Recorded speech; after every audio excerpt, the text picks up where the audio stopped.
The problem they're trying to solve is the following. We know from a long series of experiences, 30 or more business cycles since the end of World War II, that when the U.S. is in a recession, you have to cut interest rates 3 to 4% to get the U.S. out of a recession. You need 300 to 400 basis points of cuts to get the U.S. It's like a plane heading for the ground. How do you pull it out of a nosedive and get it back up in the sky? The answer is 300 basis points of cuts. How do you cut interest rates 300 basis points when you're only at 75 basis points? The answer is you can't. And forget about negative rates. The evidence is now pretty good that negative rates do not work. In other words, negative rates are not more of the same.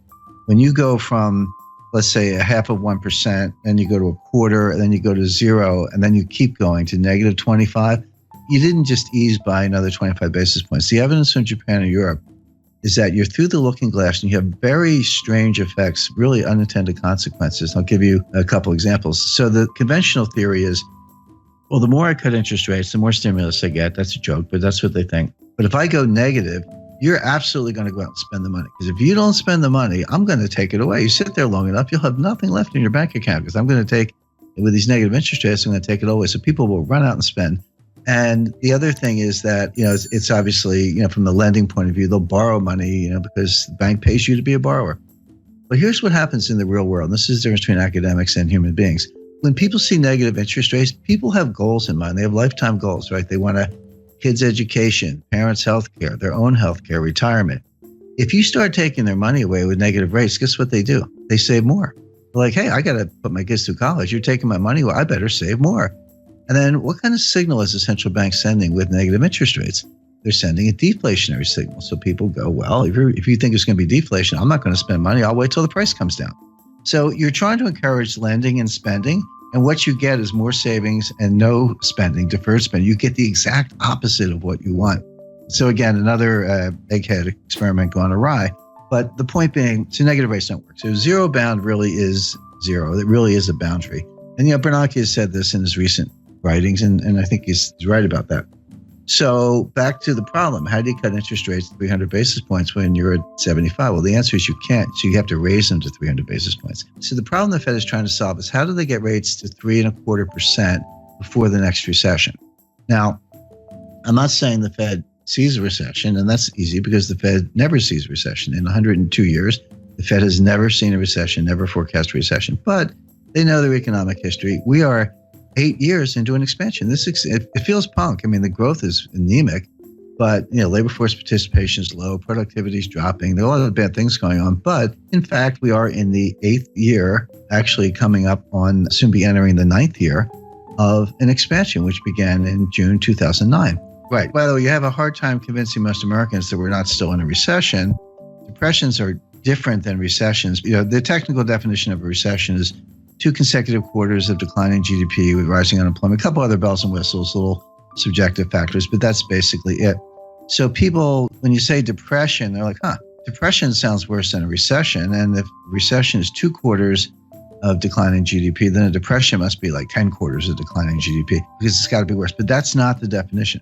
The definition of a depression, you can have growth in a depression, but it's below trend growth. In other words, if trend is 3.5, and you're actually banging out 1.5, 2, that gap between, let's say, 1.5 and 3.5% growth, that's depressed growth. It's an output gap. It compounds over time, and you never get it back. We are losing trillions of dollars of wealth.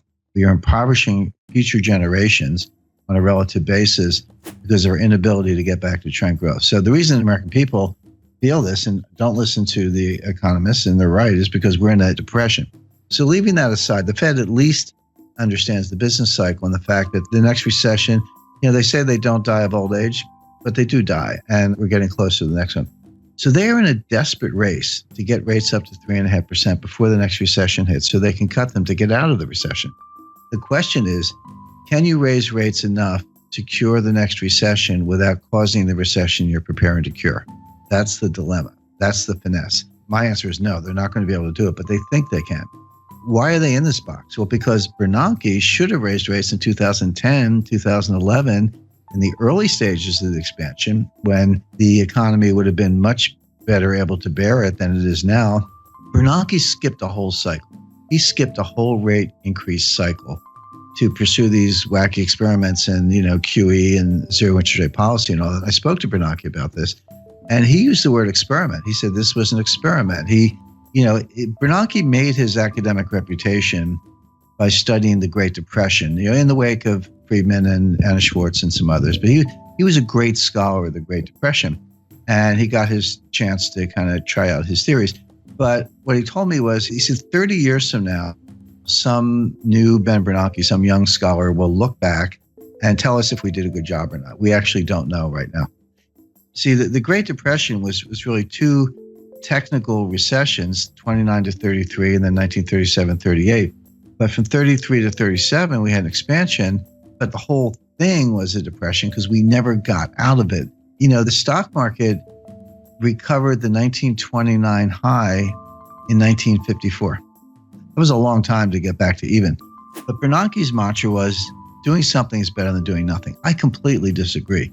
It's better to do nothing if you don't know what you're doing. And this is really the monetary equivalent of the Hippocratic Oath. Doctors say, first rule of being a doctor is first do no harm. Anyway, bottom line is, by pursuing QE and zero interest rate policy, Bernanke failed to raise rates during the early stages of a cyclical expansion, which he should have done. If he had, the economy would have been just fine, and we'd be able to cut them today, but he didn't. So Janet Yellen now has to make up for lost time. So that's the mission. But again, and this is what the market completely does not get. And the Wall Street economists don't get. Nobody gets this because they see the Fed raising rates. And they've done the correlations and the regressions back to World War II. And they go, every time the Fed raises rates, the economy is getting stronger. So if the Fed's raising rates, the economy must be getting stronger. So bid up stock prices, et cetera.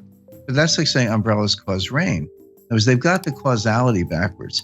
The Fed never leads the economy, ever.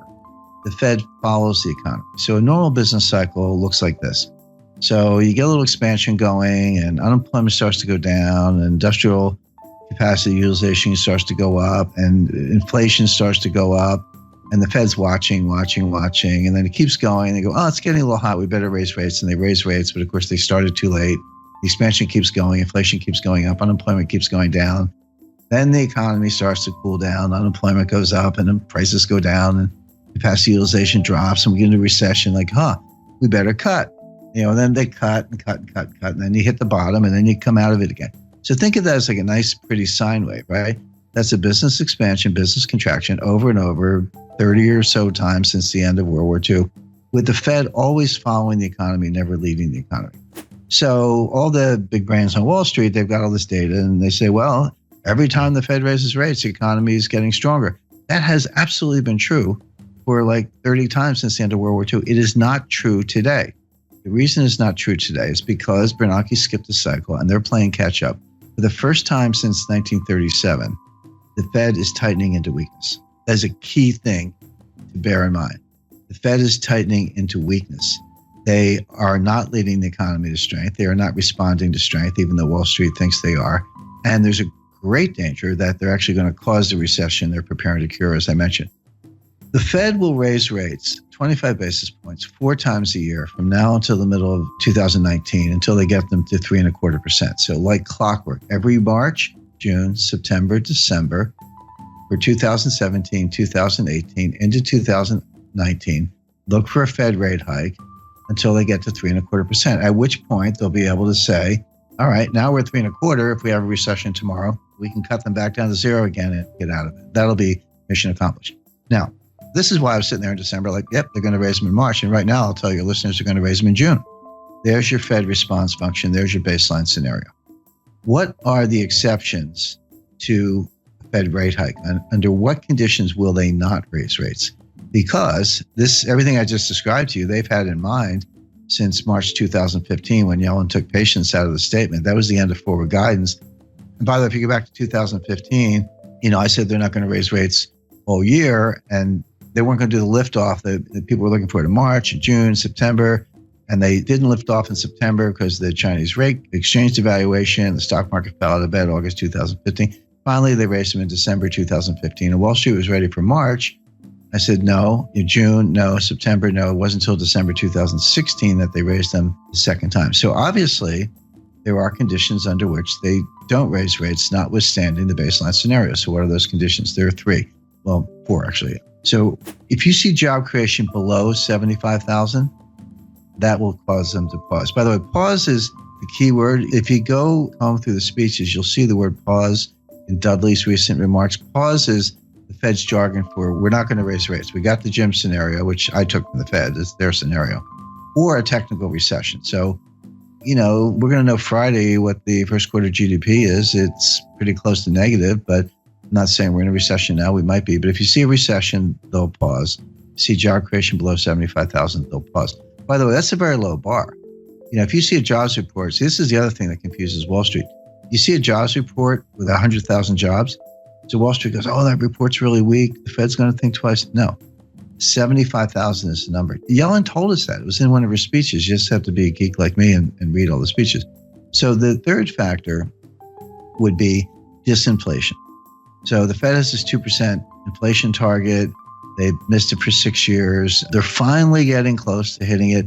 By the way, I think the listeners know they use the PCE core deflator year over year. There's PPI and CPI and core, a bunch of inflation indices, but we know what they use. PCE core deflator year over year. That actually has been getting close to 2%. But if you see it turn around, if you see that gap down to like 1.5, 1.4, 1.3, then they will pause. The last condition for the pause is a disorderly decline in stock markets more than 5%. If you see a 6, 7, 8% decline, so if the S&P went down 100 points, Fed doesn't care. Dow Jones goes down 1,000 points, Fed doesn't care. But beyond that, if you see the S&P start to go down 150 or the Dow start to go down 1,500 points in a disorderly way, it looks a little scary. It looks like there's no bottom. It looks like if you see that, they'll pause. So the Fed's going to raise like clockwork 4 times a year for the next 2.5 years, unless you see job creation below 75,000, disinflation, a technical recession. If you don't see one of those things, they're going to raise rates. And so right now, I don't see any of them. I mean, they could all happen, but it looks like, growth is going to be positive. Job creation's been decent, over 100,000. Disinflation is probably coming, but not quite here yet. And they'll want to see a couple months in a row. And the stock market's not crashing. So none of the pause conditions are in place. Therefore, they will raise rates. Simple.